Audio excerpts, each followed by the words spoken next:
앉겠습니다. 오늘 하나님의 말씀 우리 에스겔서 2장 우리 8절부터 우리 10절까지 보겠습니다. 제가 가지고 있는 성경책은 구약성경 1152쪽입니다. 1152쪽 에스겔서 2장 8절부터 10절 말씀을 제가 읽어드립니다. 너 인자야, 내가 내게 이르는 말을 듣고 그 패역한 족속같이 패역하지 말고 내 입을 벌리고 내가 내게 주는 것을 먹으라 하시기로 내가 보니 보라 한 손이 나를 향하여 펴지고 보라 그 안에 두루마리 책이 있더라. 그가 그것을 내 앞에 펴시니 그 안팎에 글이 있는데 그 위에 애가와 애곡과 재앙의 말이 기록되었더라. 아멘. 오늘 읽은 본문 말씀을 가지고 말씀을 다 먹어라 라는 제목으로 같이 하나님의 말씀을 우리가 나누기를 원합니다. 전 세계에 이 교육들이 나름대로 이름이 있고 또 알려지기도 하고 또 유명한 것도 있습니다만은, 그러나 세계 사람들이 다 이구동성으로 인정하는 교육이 있죠. 또 으뜸되고 또 유명한 교육이 있는데 그게 바로 유대인의 부모 교육입니다. 이 유대인들은 아이들이 태어나서 그 아이가 3살 정도 되었을 때부터 아이들에게 집에서 이렇게 가정교육을 시킵니다. 부모가 자기 자식에게 이제 말씀을 가르치기를 시작하는데요. 우리나라도 처음에 여러분의 자녀를 교육할 때 뭐부터 교육하셨어요? 기역, 니은, 디귿, 리을, 또 가, 거, 겨, 다 이런 거 여러분 우리 젊은 사람들은 예전에 보면 이렇게 벽에다가 그림을 붙여놓고 글자를 붙여놓고 우리가 영어로 얘기하면 알파벳 이렇게 기역, 니은, 디귿, 리을, A, B, C, D를 열심히 가르쳤잖아요. 여러분 유대인들이 쓰는 언어가 뭡니까? 히브리어죠. 그러니까 이 히브리어도 우리나라 국어처럼 영어처럼 뭐가 있겠어요? 알파벳이 있습니다. 근데 이 유대인 부모들이 3살 이상의 아이들에게 알파벳을 가르칠 때 늘 그 아이들에게 반복적으로 하는 말이 있어요. 여러분 한번 따라해 보실래요? 글은 달다. 글이 뭐하다고요? 달다. 글은 꿀송이처럼 설탕처럼 달다라는 말을 계속 연거푸 반복하면서 아이들에게 그 히브리어 알파벳을 가르친다는 거예요. 그러면서 이 어머니들이 수제로 이 히브리어 알파벳 글자를 뭐를 만들게 했어요? 과자를 만들어요. 여러분. 그래서 그 과자에다가 설탕을 뿌리거나 또는 그 과자에다가 꿀을 묻혀가지고 아이에게 주면서 얘기하는 거예요. 아가야, 누구야? 이거는 알레트야. 영어로 얘기하면 A, 우리나라 말로 얘기하면 기억, 이거와 비슷한 건데요. 그러면서 아이 입에다가 주는 거예요. 그럼 아이가 이제 이 과자를 먹잖아요. 그리고 먹고 나니 부모가 묻습니다. 과자 맛이 어때? 엄마, 아빠, 과자가 너무 달아요. 정말 꿀을 발라서 그런지 너무 달아요. 그때 부모가 반드시 하는 말이 있죠. 뭐라고 얘기한다고요? 아가야, 글자는 달아. 글은 다른 거야. 그러면서 아이들에게 그 수제로 만든 쿠키, 수제로 만든 과자를 하나하나 먹이면서 그 아이들에게 알파벳을 가르친다는 거예요. 그래서 이 쿠키의 이름이 뭐냐면 알레트 베이트 쿠키입니다. 이 알레트라는 말은 히브리어 여러분 그 알파벳 중에 맨 첫 번째 단어예요. 그리고 베이트라는 단어는 두 번째 단어예요. 그래서 첫 번째와 두 번째 단어를 따가지고 뭘 하냐면 알레트 베이트 과자를 이렇게 수제로 만들어가지고 아이에게 그렇게 주면서 여러분 교육을 한다는 겁니다. 그리고 유대인 부모는 자녀가 이제 어느 정도 이렇게 성장을 하면요, 하루에 꼭 성경 한 구절 내지 두 구절을 외우게 시킵니다. 제가 그 이스라엘 나라에 성지순례를 갔을 때 이 머리에 검은 빵모자를 쓴 그 정통 그 유대인들을 제가 봤거든요. 근데 이 정통 유대인들이 그 허물어진 무너진 그 예루살렘 그 성전의 일부 벽이 지금도 남아 있어요. 나머지는 다 해파됐습니다. 나머지는 다 무너졌어요. 그런데 일부 벽이 남아 있어요. 뭐 전설에 의하면 베드로 사도가 예수님을 3번 모른다고 부인을 하고 그 벽을 붙들고 여러분 통곡을 했다고 그러잖아요. 그 베드로가 그 벽을 붙들고 울었다. 그래서 기독교는 그 성벽을 뭐라고 얘기하느냐 하면 통곡의 벽이다. 이렇게 얘기를 합니다. 근데 유대인들이 그곳에 와가지고 그 벽을 붙들고 막 기도를 하더라고요. 근데 아이러니컬한 것은 그 남자가 붙들고 기도하는 통곡의 벽이 다르고요. 또 여자가 붙들고 기도하는 통곡의 벽이 다릅니다. 여러분 상식적으로 한번 물어볼까요? 어느 쪽이 더 넓을까요? 남자들이 기도하는 통곡의 벽이 더 길고 넓을까요? 여자들이 기도하는 통곡의 벽이 더 넓고 여러분 길까요? 이 유대인 사이는 이 남성 가부장적 그 중심의 사이를 고대에서부터 뭐 지금 현대는 좀 변했습니다만은 예전에는 그랬기 때문에 이 남자 쪽의 통곡의 벽이 훨씬 길어요. 그리고 이 넓이도 되게 넓어서 그렇습니다. 여자들은 되게 좁아요. 아주 협소해요. 그곳에서 이제 기도를 하는데 제가 왜 이 말씀을 드리냐면 유대인들은 기도를 할 때 어떻게 하느냐 하면 서서 기도합니다. 서서. 그리고 허리를 약간 굽혀요. 그러고 나서 어떻게 하느냐 하면 손을 이렇게 양손을 들거나 손을 자기 배에다가 모으거나 또는 하늘을 향해서 뻗치거나 뭐 이렇게 해가지고 어떻게 하느냐 하면 몸을 막 흔들면서 기도해요.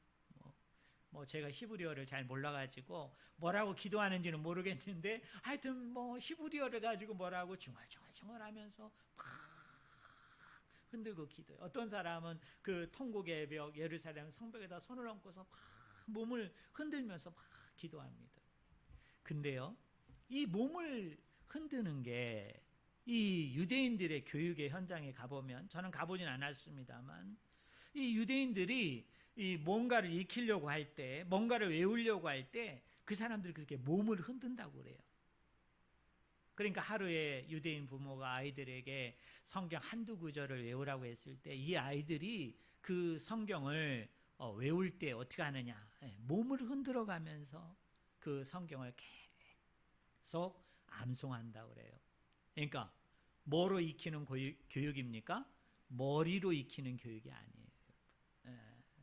여러분 그냥 입술로만 하는 교육이 아니고 마음으로만 그냥 느끼고 깨닫는 교육이 아니라 그 사람들은 그 교육을 뭘로 익혀요? 몸으로 익혀요. 유대인 말에 그런 말이 있어요. 눈으로 익히는 것은 금방 날아가지만 몸으로 익히는 것은 어때요? 그 몸이 죽지 않는 이상, 그 몸이 없어지지 않는 이상 절대로 잊지 않는다. 그래서 유대인들은 그게 알파벳을 외우는 것이든 또는 성경 말씀을 외우는 것이든 우리가 기본 학문이라고 얘기하는 오늘날 우리나라로 얘기하면 뭐 국어든지 수학이든지 물리든지 화학이든지 어떤 것이든 학교에서 공부할 때나 가정에서 공부할 때나 그 사람들은 어떻게 해요? 늘 몸을 움직이면서 몸을 흔들면서 그것을 암송한다고 그래요. 익힌다고 그래요. 우리 어르신들 어렸을 때 여러분 그 자전거 여러분 다 배우셨어요? 여러분 자전거 타셨어요? 근데 어떻습니까? 우리가 초등학교, 중학교, 고등학교 다니던 여러분 그 사회, 역사, 여러분 수학, 국어 여러분 다 기억하세요? 아마 뭐 부분적으로는 좀 기억하실지 모르겠어요. 부분적으로는 여러분 아는지 모르겠어요. 근데 어떻습니까? 시간이 지나고 세월이 지나면서 사실 우리가 다 잃어버리잖아요. 다시 공부하지 않으면 다시 계속 그것을 우리가 익히지 아니하면, 사실 머리로 익히는 것, 눈으로 익히는 건 잠시 잠깐이에요. 그렇게 길지 않아요. 그런데 뭡니까? 자전거 보세요. 여러분, 우리가 자전거를 배울 때 뭘로 익힙니까? 몸으로 익히죠, 몸으로. 여러분, 자전거를 머리로 익히는 사람이 있어요? 여러분, 눈으로 익히는 사람이 있어요? 근데 어때요? 10년이 지나고 우리 어르신들은 40년, 50년이 지나도 어떻습니까? 자전거 한 대 갖다 주면 어때요? 그냥 몸으로 익힌 거기 때문에 누가 설명해 주지 않아도, 다시 자전거 타는 법에 대해서 우리에게 교육하고 가르치지 않아도 그건 몸으로 익힌 거기 때문에 어떻게 돼요? 그냥 자연적으로 우리가 자전거를 타는 것을 알게 되죠. 이 이스라엘 사람들은 이 나라가 처음 만들어졌을 때부터 오늘날까지 3번 유배 생활을 했습니다.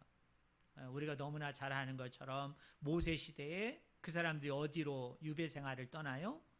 애굽으로 가가지고 몇 년 동안, 430년 동안 여러분, 나라 없이 그저 그 에집트의 노예가 돼서 여러분, 종이 돼가지고 그 큰 피라미드, 그 다음에 그 이집트의 바로 왕의 그 궁정, 그 수로를 만드는 일에 이 사람들이 제일 많이 했던 노동이 뭐냐면 벽돌을 찍는 거였어요. 벽돌. 여러분, 흙벽돌을 찍는 거였어요. 뭐를 이겨가지고? 그 진흙에다가 집을 넣어가지고. 아마 우리 어르신들 옛날에 여러분, 우리나라도 집을 그렇게 졌잖아요. 저도 어렸을 때 어른들 집 짓는 거 보니까 찰흙을 이겨가지고 그거를 갖다가 그냥 바르면 어떻게 돼요? 그냥 스르르 흘러내리잖아요. 그게 분해가 된다고요. 그러니까 어떻게 하냐면 집을 가져다가 어떻게 해요? 이겨가지고 그거를 네모판에다가 어떻게 찍어내잖아요. 그게 이제 흙벽돌이잖아요. 그걸로 집 만들었어요. 근데 이집트라는 나라도 그런 흙벽돌을 만드는 공사를 누구를 시켰어요? 이 이스라엘 사람들을 시키면서 각종 노역과 노고로 인해서 430년 동안 유배 생활을 했던 사람이 누구냐? 이 이스라엘 백성이에요. 두 번째로, 이 이스라엘 백성들이 어디로 유배를 떠납니까? 바벨론으로 여러분 유배를 떠나잖아요. 바벨론 사람들이 얼마나 나쁜 사람이었냐면, 이스라엘 백성들의 정체성을 무너뜨리려면 어떻게 돼야 돼요? 가족을 다 뿔뿔이 흩어야 된다. 형제들을 다 뿔뿔이 흩어야 돼. 이 민족을 다 뿔뿔이 흩어야 된다. 그래서 다수의 많은 사람들이 각종 나라로 끌려갔어요. 그 중에 제일 많이 끌려간 나라가 어디냐? 바벨론이에요. 그 바벨론에서 이 사람들이 몇 년 동안 유배 생활을 합니까? 70년 동안 유배 생활을 해요. 우리나라는 불과 일본에 의해서 우리가 45년인가요? 여러분, 유배 생활을 했잖아요. 식민지 생활을 했잖아요. 그러니까 이스라엘 백성은 모세 때 430년, 여러분 바벨론 포로 70년. 여러분, 그거였으면 또 다인가요? 아니에요. AD 70년경에 로마의 그 디도 장군에 의해 가지고 예루살렘 성에 다 함락이 돼요. 그리고 성전이 회파됩니다. 성벽이 회파돼요. 그리고 그 땅에 있는 모든 사람들이 다 어떻게 되느냐? 전 세계로 다 뿔뿔이 흩어져요. 그랬다가 이 사람들이 다른 나라에서 나라 없이 유배 생활을 하다가 1948년도에 여러분 다시 고국으로, 여러분 이스라엘 나라로 하나 둘 돌아오면서 지금의 이스라엘 나라를 만든 거예요. 뭐 정확하게는 이 사람들이 몇 년 동안 유배한 거예요. 우리가 그냥 대략 짐작으로 얘기하자고요. 한 몇 년 동안 유배 생활한 거예요. 약 2000년이 모자라게 1800년이 넘도록 1900년 동안 이 사람들이 어떻게 돼요? 유배 생활을 했던 거예요. 근데 놀라운 게 뭐죠? 여러분, 430년 유배 생활하고 70년 유배 생활하고 약 2000년 유배 생활을 했는데 그 나라의 정체성을 이 사람들이 잃어버렸어요? 잃어버리지 않았어요? 잃어버리지 않았어요. 여러분, 정말 놀라운 거죠? 근데 이 사람들이 그런 정체성을 잃어버리지 않았던 이유가 뭐냐? 유대인의 부모 교육에 있는 거예요. 유대인 부모들이 자녀들을 식탁에 모아놓고 이 사람들이 그곳에서 여러분 가정교육을 한 거예요. 이제 우리가 코로나가 없어지면 우리 교회가 가정에서 이렇게 아버지가 가장이 돼서 어머니가 가장이 돼서 하브르타 교육을 좀 했으면 좋겠는데 이 사람들이 하브르타를 한 거죠. 학가다를 여러분 그곳에서 한 거예요. 근데 이스라엘 사람들이 이 유배 생활을 하면서 자녀들에게 하브르타를 할 때, 가정교육을 할 때 늘 강조했던 말이 뭐냐면 이런 거예요. 똑같은 거예요. 머리로 익히는 것은 금방 잃어버리고 눈으로 익히고 귀로 듣는 것은 금방 잊어버리니까 뭐로 익혀야 된다? 몸으로 익혀야 된다.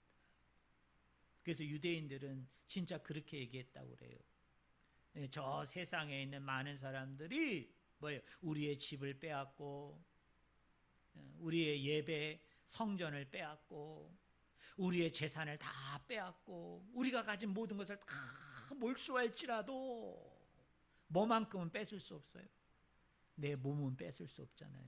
내 몸이 뭐하지 않는 이상, 죽지 않는 이상, 내 몸이 저 사람들에 의해서 갈기갈기 찢겨지지 않는 이상 이 몸은 절대로 뺏길 수 없으니까 이 몸에다가 뭐를 익혀야 된다? 하나님 말씀을 익혀야 된다 이거예요. 여러분, 율법을 익혀야 된다. 모세오경을 익혀야 된다. 우리가 가지고 있는 이 토라, 이 말씀을 익혀야 된다. 그러면서 이 사람들이 가정교육을 할 때마다 어떻게 해요? 몸을 흔들어가면서 그렇게 열심히 말씀을 익히고 먹고 그리고 여러분 말씀을 담았기 때문에 이 사람들이 이렇게 기나긴 유배 생활을 했음에도 불구하고 몸으로 익힌 것은 절대 없어진다, 없어지지 않는다? 없어지지 않는다. 그래서 자기의 민족의 정체성을 지킬 수 있었던 그 힘이 바로 여기에 있었다는 거예요. 사랑하는 성도 여러분, 우리가 성경 이곳저곳을 보면 성경에는 이런 말이 있죠. 성경을 먹는다. 우리가 밥을 먹듯이, 우리가 음식을 먹듯이, 우리가 과일을 먹듯이 성경에 보면 무슨 말이 나와요? 음식이 아니라 뭐를 먹는다? 성경을 먹는다. 말씀을 먹는다. 또 우리 하나님도 이스라엘 백성에게 뭐라고 얘기해요? 말씀을 받아 뭐하라? 먹어라. 이 말씀을 너희들이 먹어라. 이런 명령들, 이런 표현들이 성경 이곳저곳에 많이 나와요. 자, 우리가 잘 아는 말씀 창세기 3장 6절을 보면요, 이 아담과 하와가 먹은 게 있어요. 사실은 말씀을 먹어야 되는데 하나님이 먹지 말라 한 것을 먹은 것이 있죠.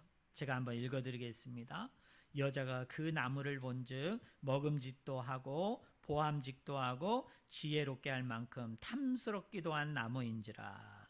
여자가 그 열매를 따먹고 자기와 함께 있는 남편에게도 주매 그도 먹은지라 라고 말합니다. 여러분, 아담과 하와가 먹은 나무의 열매가 무슨 나무의 열매입니까? 우리가 선악과라고 그러죠. 선악과. 선악과를 풀었으면 이런 말이죠. 선과 악을 구별하는 나무. 선과 악을 분별하는 나무예요. 여러분, 이런 생각 한번 해보신 적이 있어요?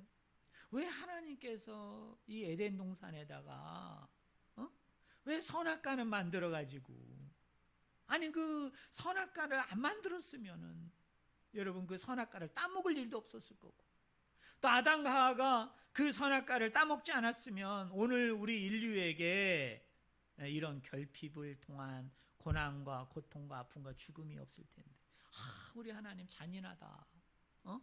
그냥 좋은 나무, 생명나무만 만들어 놓지 왜 하필이면 거기다가 다 중앙에, 그것도 잘 보이는 곳에 왜 선과 악을 구별하는 나무는 만들어 가지고 왜 인류로 하여금 그 유혹을 받아 가지고 그것을 먹게 했는가? 제가 중고등부 시절에, 우리 청년부 시절에 두 배로 나뉘어져 가지고 엄청나게 밤새도록 그거 가지고 논쟁했던 기억이 나요. 근데 여러분, 이 선악과가 가지고 있는 그 의미 중에, 제가 오늘은 선악과를 설교하는 시간이 아니기 때문에 한 가지만 얘기할게요. 왜 하나님이 동산 중앙에 선악과를 왜 두셨을까요? 여러분, 이유가 있어요. 자, 아담과 하와가 동산을 거닐다가 여러분 선악과를 이렇게 보잖아요. 그럼 선악과를 보면 이 아담과 하와가 이런 무슨 생각을 했을까요? 어떤 생각을 했을 것 같아요? 야, 저거 따먹어야 되겠다. 처음부터 그런 건 아니죠, 여러분. 야, 저거 맛있어 보인다. 야, 괜히 저거 먹으면 막 지혜가 생길 것 같고, 막 지혜가 생기면 하나님처럼 내가 창조에 어떤 능력이 있어가지고 난 하나님처럼 될 거야. 그런 거 아니에요, 여러분. 여러분, 그 뱀이 집어넣은 생각이잖아요. 마귀가 집어넣은 생각이지. 처음부터 아담과 하와가 그런 생각을 했던 사람이 아니에요. 그럼 여러분, 그 타락하기 이전에, 선악과를 범하기 이전에 아담과 하와가 그 선악과를 보면서 무슨 생각을 했겠어요? 동산의 모든 나무는 내가 임의로 다 먹되 저 나무만큼은 뭐 하지 말라고 했다고요? 먹지 말라 했던 뭐를 기억할까요? 하나님의 명령을 기억하지. 여러분, 하나님의 뭐예요? 말씀을 기억하는 거예요. 그러면서 자동적으로 뭐를 느끼게 되는 거예요? 하나님과 나가 구별됐다. 하나님과 내가 나뉘어졌다는 것을 그는 깨닫게 되는 거죠. 왜? 동산 나무에 있는 모든 실과 모든 채소와 모든 과일, 나무에서 여는 과일은 네가 다 먹어도 돼. 하지만 뭐만큼은 안 돼요? 선악과만큼은 안 돼. 그 안 되는 것을 통해서 하나님과 나는 다르구나. 하나님과 나는 구별된 사람이구나. 다 됐다고 그러면 구별이 없잖아요. 하나님과 나하고 무슨 차이가 있어? 구별이 없잖아요. 근데 다 되는데 이건 안 된다고 하면 뭐예요? 내가 하나님과는 구별되는구나. 내가 하나님과는 구분이 되는 사람이구나. 그거를 깨달은 거예요. 그걸 깨달은 거예요. 마치 말씀이 그런 거 아니에요. 우리가 세상에서 말씀을 외면하고 살 때는 내 의지대로, 내 주장대로, 내 마음대로 살잖아요. 그러다 교회 와가지고 목사님의 입을 통해서 전해지는 말씀을 들으면서 뭘 깨닫게 돼요? 내 의지대로, 내 뜻대로, 내가 주장하는 대로 살아서는 안 되는구나.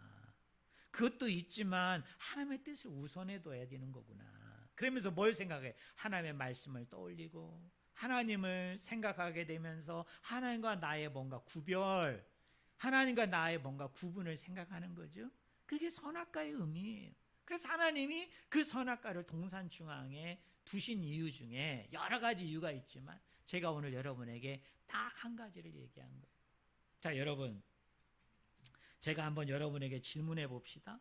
자, 선악과가 선과 악을 구별하는 나무라고 그랬잖아요. 여러분, 선과 악을 구별하다, 분별하다, 나쁜 거예요, 좋은 거예요? 여러분, 선과 악을 구별하고 선과 악을 분별하지 않는 가운데 여러분 그냥 막 몽탱이로 내가 선과 악에 그냥 끌려다니는 게 좋은 거예요? 아니죠. 선과 악을 구별하는 건 좋은 거예요, 여러분. 그죠? 선과 악을 분별하는 건 좋은 거예요. 그래야 내가 선을 쫓을 수 있고 악을 버릴 수 있는 거죠. 이게 선인지 이게 악인지도 모르고 흥청망청 사는 사람들을 우리가 쫓아갈 수는 없는 거죠. 우리가 그걸 좋다라고 할 수는 없는 거죠. 실질적으로 히브리서 5장 14절에 보면 이런 말씀이 있어요. 단단한 음식은 장성한 자의 것이니 그들은 지각을 사용함으로 연단을 받아 선악을 분별하는 자니라. 누가 선악을 분별한다고요? 어른들. 성인들은 선악을 분별할 줄 안다. 근데 누구는 선악을 분별 못해요? 제가 그 앞절을 안 읽었는데요.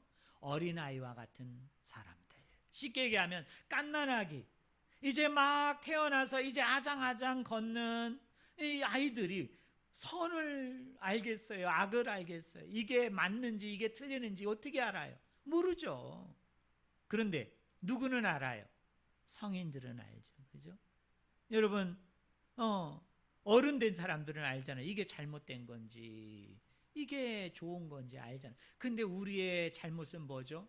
분별하고도 그 죄가 좋아서 쫓는 거잖아요. 그죠? 여러분, 죄 짓는 사람이 그 죄가 나는 이거 나쁜지 몰랐어, 아이고 나는 이게 잘못된지 몰랐어 해서 죄 짓는 사람 있을까요, 없을까요? 저는 정신병자 빼고는 뭔가 정신적으로 큰 문제가 없는 사람 아니고는 절대 없다고 보죠. 다 알면서 하는 거예요, 사실.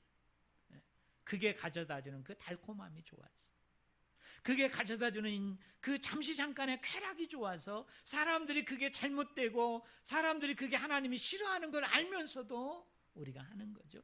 그러나 적어도 어른이 된 사람은, 장성한 사람은 뭐를 분별한다? 선악을 분별한다. 근데 여기 어린아이는 뭐죠? 말씀을 먹지 않는 사람을 얘기하죠. 장성한 사람은 뭐예요? 말씀을 먹는데 뭐한 음식도 먹는다? 단단한 음식도 먹는다. 말씀에 대한 깊이, 말씀에 대한 이해, 말씀에 대한 깨달음, 말씀에 대한 순종을 잘하는 사람은 뭐를 분별할 수 있다? 선과 악을 잘 분별한다. 그러니까 선과 악을 분별하는 것을 성경은 어떻게 합니까? 인정해 주죠. 칭찬해 줘요. 또 하나, 열왕기상 3장 9절과 10절에 보면은 그 유명한 솔로몬의 기도가 나옵니다. 자, 솔로몬이 왕이 됐어요. 근데 너무나 많은 억울한 사람들이, 원통한 사람들이 자기에게 막 찾아와요. 그 수를 헤아릴 수 없을 만큼. 그때 솔로몬이 기도하잖아요. 하나님, 내가 재판을 이제 해야 되는데, 뭐로서? 왕으로서 재판을 해야 되는데, 하나님, 내가 재판을 잘할 수 있도록 하나님 이것을 주세요 하고 기도하는 그 본문이죠.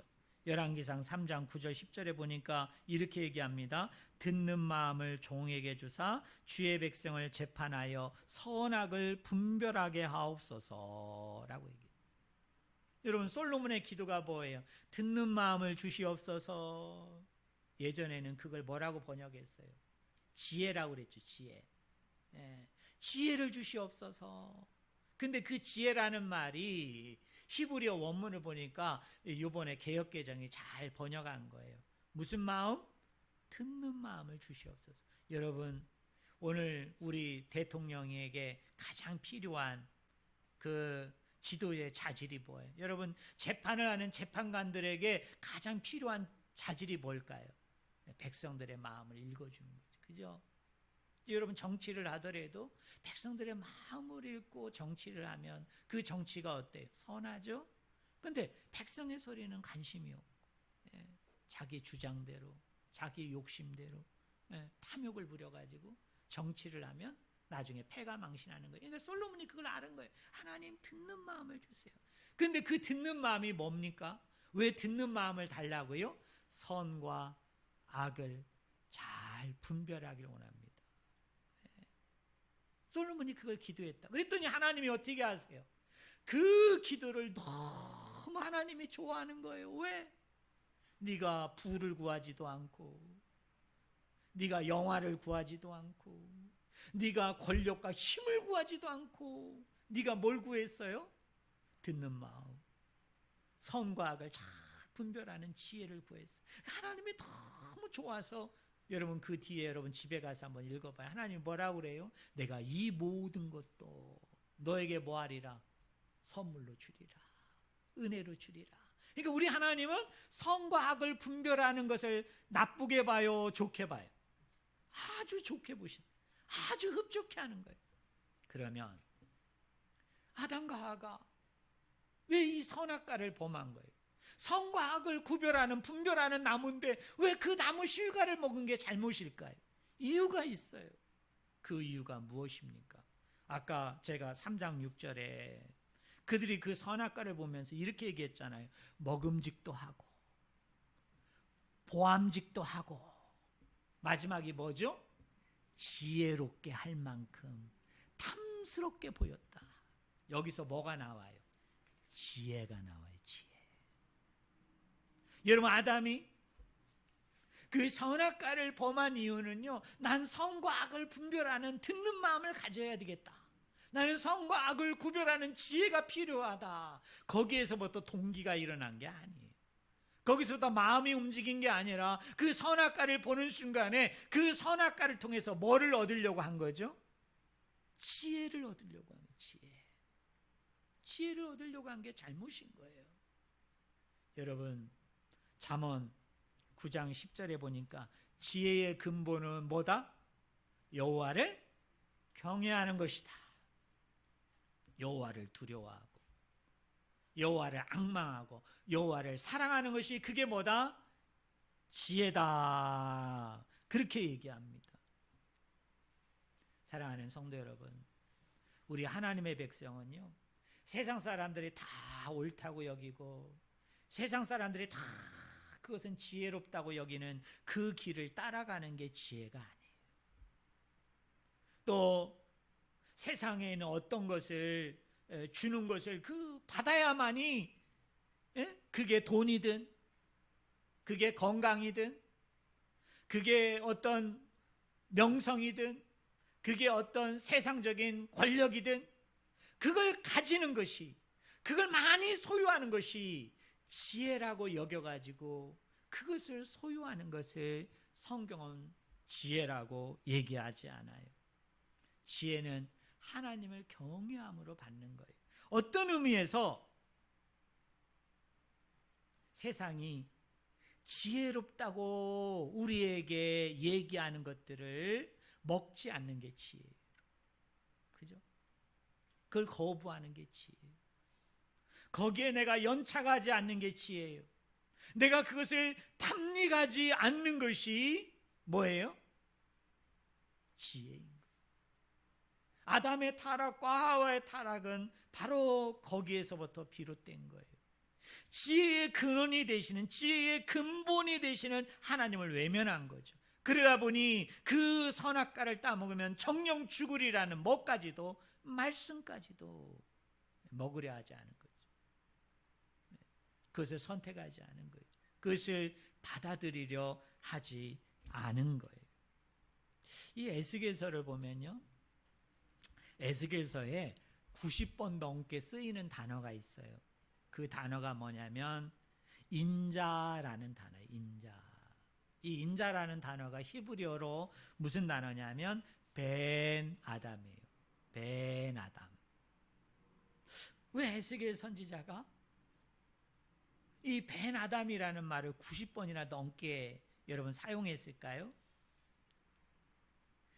에스겔이 선지자로서 활동할 당시에 이 타락한, 부패한 이스라엘 백성의 모습과 창세기 3장에서 그려지고 있는 이 선악과를 범한 아담의 모습과 어떻다는 거예요? 일맥상통한다는 거죠. 네. 그러면서 이전의 아담과 에스겔에서 얘기하는 이후의 아담을 서로 비교해 가면서 말씀을 쭉 풀어나가고 있는 것이 여러분 에스겔서 전체의 내용이에요. 자, 오늘 본문으로 가봅시다. 여러분 10절 말씀을 한번 보실래요? 제가 9절 10절 한번 읽어드릴게요. 내가 보니 보라, 한 손이 나를 향하여 펴지고 보라, 그 안에 두루마리 책이 있더라. 그가 그것을 내 앞에 펴시니 그 안팎에 글이 있는데 그 위에 세 가지의 말이 기록됐대요. 첫 번째가 뭐예요? 애가. 두 번째는 뭐가 기록됐어요? 애곡. 세 번째는 뭐가 기록되었어요? 재앙의 말이 기록되어졌다. 그런데 지금 하나님이 명령합니다. 그거를 뭐하라? 네가 그것을 먹어라. 지금 에스겔 선지자가 이스라엘 백성들에게 이야기합니다. 너희들이 이 애가와 애곡과 재앙의 말이 기록된 이 말씀, 이 책을 받아 뭐하라? 먹어라. 왜? 내가 너에게 주는 것이다. 이렇게 얘기합니다. 시간 관계상 제가 간단히 말씀을 드릴게요. 제가 전에 섬기던 교회가 그 12월 31일 날 성구 영신 예배가 되면은 꼭 하는 행사가 있었어요. 그게 뭐냐면 축복의 말씀 카드 뽑기. 우리 성도님들도 하신 분이 계신지 모르겠어요. 이렇게 헌금함에다가 이 부교역자들이 창세기부터 요한계시록 중에서 말씀을 막 이제 타자를 쳐가지고 그거를 코팅을 해요. 그래서 책갈피를 만듭니다. 그래가지고 이제 그거를 이렇게 헌금함에다가 이렇게 담아 놓으면은 이제 송구 영신 예배 드리러 오는 사람들에게 하나씩 뽑으라고 그래요. 근데 거기에 말씀 위에 표제가 뭐냐면은 제가 그 작업을 했기 때문에 잘 압니다. 제가 2000년도에 거기 있었거든요. 예자면 2014년도 하나님이 나에게 주신 축복의 말씀, 이렇게 타이틀을 써놓고 그 밑에 말씀이 딱 있어요. 그러면 우리 성도님들 들어올 때마다 그분들이 기도하는 마음으로 이렇게 하나씩 뽑는 거예요. 그리고 나서 성구 영신 예배 때 뭐라고 목사님이 얘기합니까? 여러분 오늘 말씀 잘 뽑으셨습니까? 그 말씀은 2016년도에 하나님이 여러분에게, 여러분 가정에게, 여러분 자녀들을 복되게 하기 위해서 하나님이 특별히 오늘 여러분에게 주신 하나님의 말씀입니다. 그러면서 어떻게 해요? 그 축복 말씀 카드를 붙들고 소원 기도를 하면서 하나님께 막 부르짖는 기도를 했어요. 근데 여러분 좀 안타까운 게 뭐냐면은 어떤 분은 그 말씀 카드를 자기가 딱 뽑았는데 세상에 이게 너무 좋은 말씀이, 예를 들면 이런 거죠. 여호와는 나의 목자시니 내가 부족함이 없으리로다. 그러니까 어떤 권사님 네, 올해는 우리 남편도 잘 되고 우리 자녀들도 잘 되고 우리 다 잘 될 거야. 왜요? 여호와가 나의 목자이신데 뭐가 없대요? 부족함이 없대. 야, 올해는 정말 잘 될 거야. 또 어떤 사람은 이런 카드를 뽑는 거예요. 구하라, 그러면 구할 것이요. 찾으라, 그러면 찾을 것이요. 문을 두드리라, 그러면 열릴 것이니. 와, 올해는 내가 기도를 열심히 해야 되겠다. 왜요? 내가 기도만 하면은 하나님이 구해도 주고 찾아도 주고 문을 두드려도 주니까 얼마나 좋아. 그러면서 막 끝나고 나서 가실 때 막 다른 사람들한테 얘기해요. 무슨 카드 뽑았어? 나는 이번에 말이야 너무 좋은 거 뽑았어. 근데 다는 아닌데 두세 분이 저에게 찾아와서 막 항의하는 분들이 계셨어요. 그 항의하는 게 뭐냐면은 그런 거예요. 자기가 뽑았는데 별로 이 복에 대한 얘기가 없어. 별로 이렇게 은혜롭지를 않아. 사랑스럽지를 않아. 그리고 이렇게 딱 읽으면은 뭔가 마음에 확 하고 뭐가 와야 되는데, 여러분 그 1000여 명 넘는 거 만들다 보니까 여러분 마음에 확 들어가는 말씀을 물론 연구하면 다 찾아내겠지만 그게 여러분 쉬운 거 아니에요.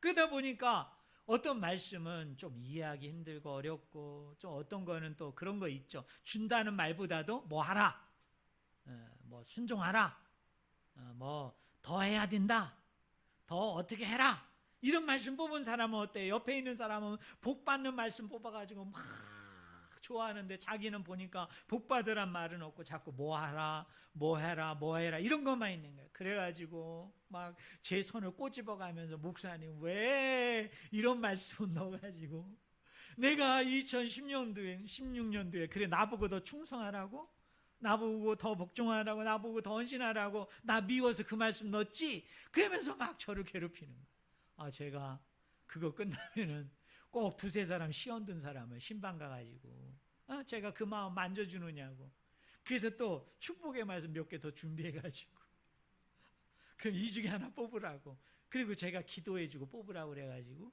여러분 그 마음을 달래줬던 기억이 나요. 사랑하는 성도 여러분, 사도들이 이런 말을 했잖아요. 사람을 좋게 하랴, 하나님을 좋게 하랴. 나는 사람을 좋게 할 수 없다. 그러면서 어떻게 합니까? 바울 사도 같은 경우, 그죠? 멸망의 말씀, 심판의 말씀, 경고의 말씀을 가감하지 아니하고, 그죠? 있는 그대로 여러분 전파했던 것을 우리가 알게 되죠. 왜요? 바울을 적대했던 많은 사람들이요, 은혜로운 말씀, 좋은 말씀, 축복된 말씀을 통해서 사람을 미혹시켜가지고 자신의 탐심을 채우고 있었거든요. 그걸 바울이 보면서 뭐라고 얘기하느냐 하면, 내가 사람을 좋게 하랴, 하나님을 기쁘게 하랴, 나는 하나님을 기쁘게 하는 길을 선택하겠다라고 얘기해요. 사랑하는 성도 여러분, 우리가 말씀을 읽다 보면요, 은혜로운 말씀이 있죠, 그죠? 축복된 말씀이 있어요. 사랑의 말씀이 있어요. 뭔가 세워주고 위로해주고 뭔가 나에게 힘이 되는 말씀이 있다고요. 그런데 오늘 본문 말씀에 보니까 하나님이 뭐라고 얘기합니까? 네 앞에 두루마리 책이 있는데, 성경이잖아요, 말씀이잖아요. 근데 그 말씀 위에 뭐가 있어요? 애가와 애곡과 재앙의 말이 기록됩니다. 근데 그걸 뭐하라? 먹으라. 그것도 너희가 하나님의 말씀인 줄 알고 그것을 받아 먹으라는 거예요. 쉽게 얘기하면 말씀에 편식을 해서는 된다, 안 된다? 안 된다. 정말 우리의 창조자가 되시고 우리의 구원자가 되시고 우리의 생명이 되시는 그 하나님께서 그 입술을 통하여 증거된 그 말씀이 때로는 나에게 달게 들릴 수도 있어요. 그죠? 근데 때로는 나를 아프게 해요. 때로는 나를 찌를 수도 있어요. 나를 책망할 수도 있어요. 나를 힘들게 하고 버겁게 하는 말씀일 수도 있다고요. 그런데 우리가 하나님의 신실함을 우리가 믿는다면은 어떤 말씀이든 간에 유대 부모 교육처럼 글은 달다가 아니라, 여러분 한번 따라해 보실래요? 말씀은 꿀송이보다 달다. 그래요. 말씀은 달다. 그래서 어떻게 합니까? 그거를 머리로만 들으려 하지 마시고, 귀로만 들으려 하지 마시고, 몸으로만 들으려, 아니 마음으로만 들으려 하지 말고 뭘로 들어야 된다? 몸으로 반응하라. 얘기. 몸으로 그거를 받아 먹으라 이 말이에요.